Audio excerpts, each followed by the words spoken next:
আমার বাপরে আমি জীবনে একদিন বলছিলাম, একবার, আব্বা আমি এই মাদ্রাসায় পড়তাম না, আমার আরেকটা মাদ্রাসায় ভর্তি করান। একটা কারণে বলছিলাম। আমার আব্বা বলছিল, ফুত পরের বেলা ভাতের লোকমা আমার ঘরে ধরো না, খোদার কসম, এক লোকমা ভাত খেবে না।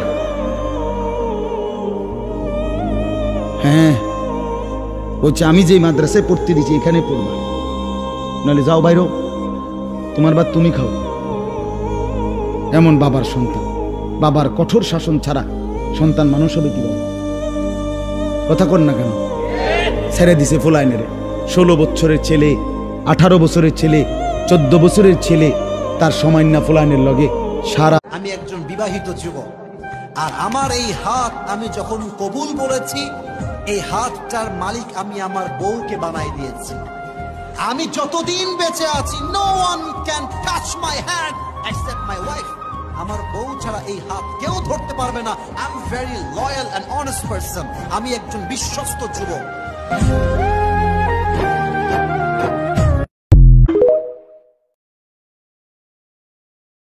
দেখেন, আপনি যখন নামাজ পড়েন নাই, আল্লাহ পাক কিন্তু আপনাকে ধ্বংস করে দেন নাই। আল্লাহ পরম করুণাময় আপনাকে হেদায়েত দিয়ে নামাজি বানিয়ে দিয়েছেন। জীবনে অনেক পাপ করেছেন, ইনস্ট্যান্ট আল্লাহ পাক শাস্তি দিতে পারতেন, আল্লাহ পাক দেন নাই। আল্লাহ আপনাকে ভালোবাসেন, আল্লাহ আমাকে ভালোবাসেন।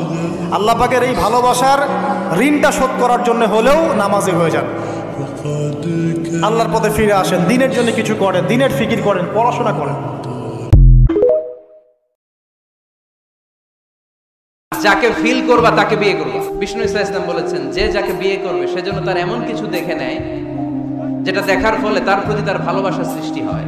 এটা সুন্নাত। হয়তো আপনি মেয়েটার কথা বলার স্টাইল দেখলেন, কিভাবে হাঁটে, তার চাহনি, তার হাসি, এগুলো দেখে তার প্রতি আপনার একটা ভালোবাসা হৃদয়ে জন্মায় দিবে কে? ভালোবাসা না জন্মালে বিয়ে করতে পারবেন?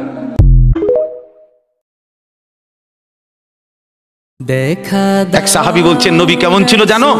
যার সারা অঙ্গ একসাথে দেখলে সবচেয়ে সুন্দর, প্রতি অঙ্গ আলাদা আলাদা দেখলেও সবচেয়ে সুন্দর। আরেকজনকে বলছে, আপনি বলেন তো। আরেক সাহাবী বলছে, আমি বলি যে নবী ছিলেন এমন যাকে একবার দেখলে আবার দেখতে মন চায়, দ্বিতীয়বার দেখলে প্রথমবারের চাইতে আরো সুন্দর মনে হয়, যত তারে দেখি তত সুন্দরই লাগে। তিনি ছিলেন এমন। আল্লাহ তাআলা মেরাজে, এই যে এই মাস, 7 আসমানের উপরে আরশে আজিমে আল্লাহ তাআলা নবীকে নিয়ে গেলেন। যখন আরশের উপরে আল্লাহ তাআলা রাসূল সাল্লাল্লাহু আলাইহি সাল্লামকে দাঁড় করাইলেন, এইবার আল্লাহ বললেন, বন্ধু কোনানে আনছি জানেন? আপনি জানেন কোথায় আনছি?